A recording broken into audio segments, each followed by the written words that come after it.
हमारे इस YouTube channel FS ज्ञान में। आइए आज हम लोग कक्षा 8 रुचिरा भाग 3 प्रथमा पाठा सुभाषतानी का अर्थ जानते हैं। सुभाषतानी का अर्थ क्या होता है इसके बारे में पहले जानते हैं। सुभाषितानी मीन्स सुभाषित जो शब्द है वो दो शब्दों से मिलकर बना है। सु धन भाषित, तो सु मीन्स होता है अच्छा और भाषित मीन्स होता है वचन, अच्छे वचन। सुभाषित का अर्थ होता है अच्छे वचन। इस जो सुभाषतानी है इसमें अलग अलग जो हमारे संस्कृत साहित्य हैं उनसे अलग अलग श्लोक लिए गए हैं जिसका अनुवाद आज हम लोग जानेंगे। अनुवाद जानने से पहले अगर आप हमारे इस चैनल पर नए हैं तो आप हमारे इस चैनल को सब्सक्राइब कर दीजिए और बेल आइकन को प्रेस कर दीजिए ताकि आपको ऐसे ही वीडियो का नोटिफिकेशन जो है मिलता रहे। आइए इसका अनुवाद जानते हैं। पहले जो सुभाषतानी है उनका हम संस्कृत उच्चारण करेंगे, उसके बाद इसका अनुवाद जानेंगे। फर्स्ट दिया हुआ है गुणा गुणगेषु गुणा भवन्ति ते निर्गुणं प्राप्य भवन्ति दोषाः सुस्वादुतयाः प्रभवन्ति नद्यः समुद्रम आसाद्य भवन्ति पेयाः। गुणा मीन्स गुण, गुणगेषु गुणी व्यक्ति के पास, गुणा गुण भवन्ति होते हैं। तो पहले लाइन का क्या अर्थ होगा? गुण जब तक गुणी व्यक्ति के पास होता है तब तक गुण होता है। ते निर्गुणम प्राप्य भवन्ति दोषाः, ते वे निर्गुणम निर्गुण प्राप्य प्राप्त कर भवन्ति होते हैं दोषाः।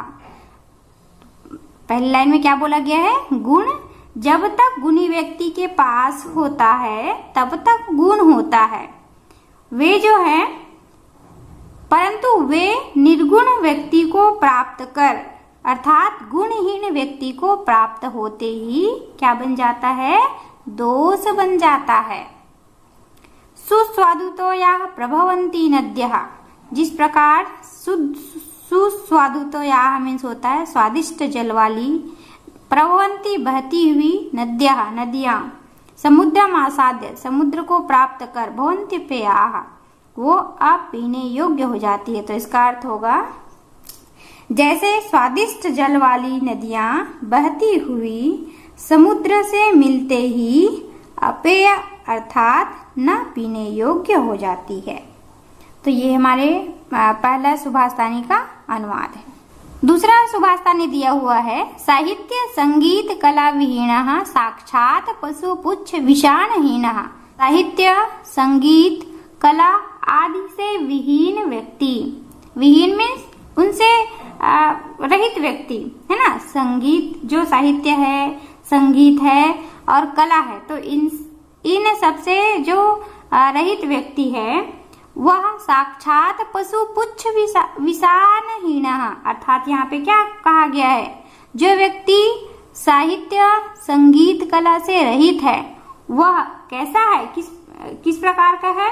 वह बिना पूंछ पुच्छ विषाणहीना, वह बिना पूंछ और सींग वाला साक्षात पशु है। ठीक है, ऐसे व्यक्ति को जो है बिना सींग और बिना पूंछ वाला साक्षात पशु के समान बताया गया है। फिर यहाँ पे बोला जा रहा है तृणम न खादन्नपि जीवमानः। तृणम मीन्स होता है घास, न मीन्स नहीं, खादन्नपि खाते हुए भी, जीवमानः जीवित है। तो इसका क्या अर्थ होगा?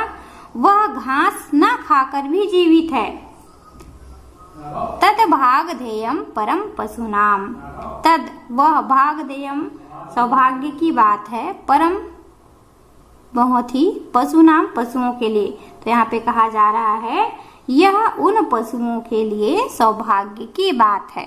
लुब्धस्य नश्यति यशा पिशुनस्य मैत्री, नष्ट क्रियस्य कुलम अर्थपरस्य धर्मः, विद्याफलम व्यसनिनः कृपणस्य सौख्यम, राज्यम प्रमत्त सचिवस्य नराधिपस्य। यहाँ पे इस श्लोक में जो है ऐसे व्यक्तियों के बारे में बताया गया है जिनकी हमें जो है संगति नहीं करनी चाहिए, और तो और ये ऐसे व्यक्ति होते हैं जिनका अर्जित फल होता है वो नष्ट हो जाता है। तो ऐसे व्यक्ति के बारे में यहाँ पे बताया गया है। देखिए यहाँ पे क्या बोला गया है? लुब्धस्य जो लालची होता है ना, जो लालची व्यक्ति होता है, नश्यति नाश हो जाता है, यशः उसका यश, जो लालची व्यक्ति होता है उसका यश। पिशुनश्च मैत्री, जो चुगलखोर होता है, चुगलखोर अर्थात जो चुगली करता है, तो ऐसे व्यक्ति की जो मैत्री है, मित्रता है। फिर नष्ट क्रियस्य कुलम अर्थ परस्य धर्मः, नष्ट क्रियस्य सारे जो क्रियाएं होती है वो नष्ट हो जाती है। कुलम अर्थ परस्य मीन्स यहाँ पे कहा जा रहा है जो अकर्मण्य व्यक्ति होता है, अकर्मण्य व्यक्ति मीन्स जो कर्म नहीं करता है, तो ऐसे व्यक्ति का वंश, ठीक है। फिर देखो यहाँ पे क्या कहा जा रहा है कि जो लोभी व्यक्ति होता है, लालची व्यक्ति होता है, तो लालची व्यक्ति का धर्म।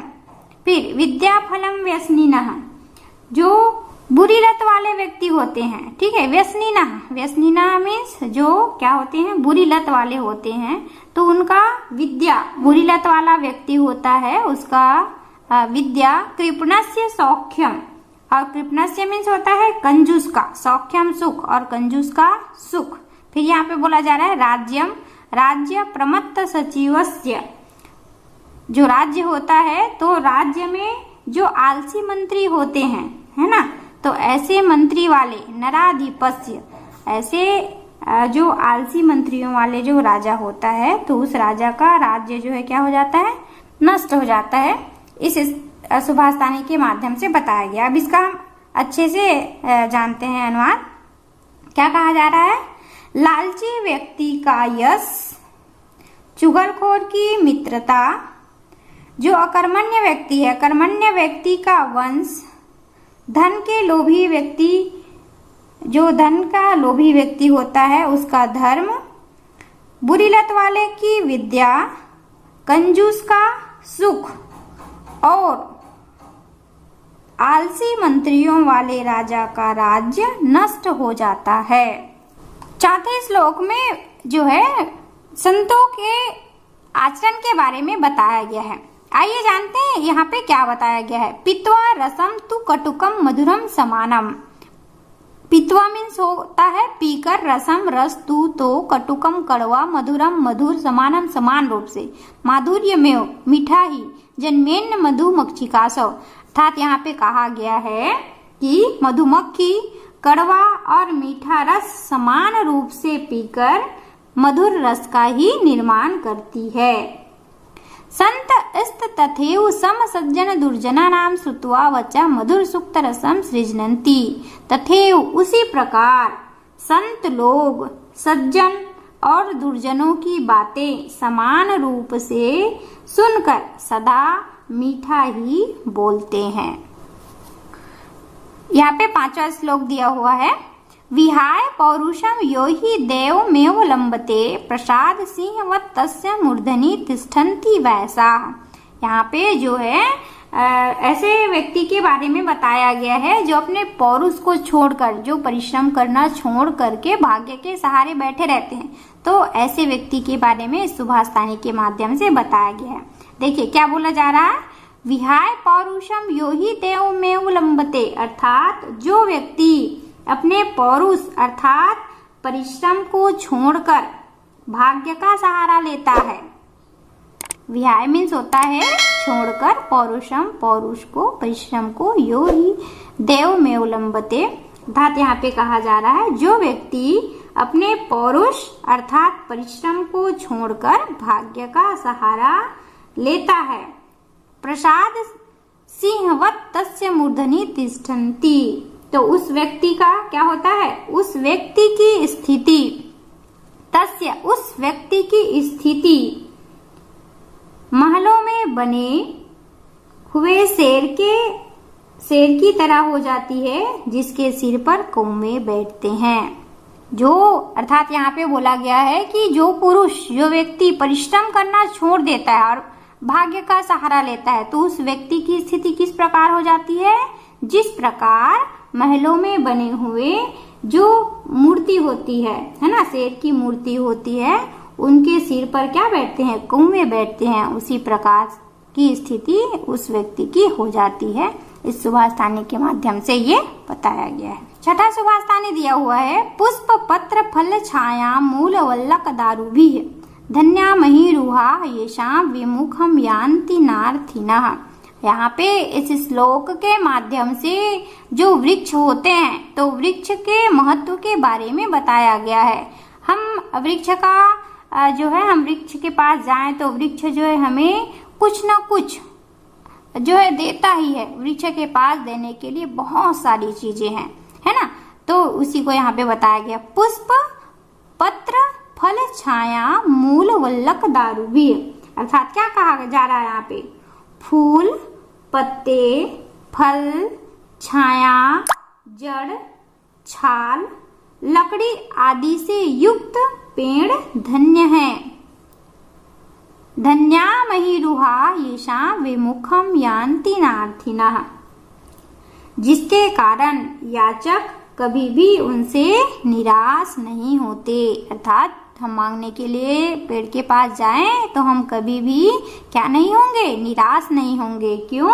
क्योंकि पेड़ के पास देने के लिए बहुत कुछ है।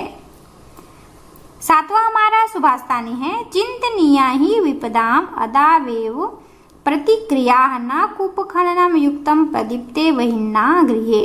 यहाँ पे हमें जो है विपत्ति आने के पहले उसका उपाय कर लेना चाहिए। ये हमें जो है सीख इस सुभाषतानी के माध्यम से दिया गया है। देखिए क्या कहा जा रहा है? चिंतनीया ही विपदाम अदावेव प्रतिक्रिया। अर्थात यहाँ पे विपत्ति के पहले ही उसका समाधान ढूंढ लेना चाहिए। चिंतनीया ढूंढ लेना चाहिए, विचार कर लेना चाहिए। विपदाम अदावेव प्रतिक्रिया, विपत्ति के पहले ही उसका क्या ढूंढ लेना चाहिए? समाधान ढूंढ लेना चाहिए। न कूपखननम युक्तम प्रदीप्ते वहिन्नाः। विपत्ति आने के बाद उसका समाधान ढूंढना उसी प्रकार अनुचित है।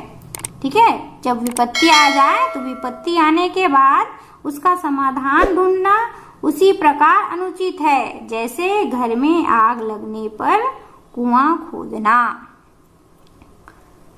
किस प्रकार अनुचित है? जिस प्रकार घर में आग लग जाने पर क्या करना? कुआं खोदना। तो ये हमारा जो सुभाषतानी है उसका अनुवाद है।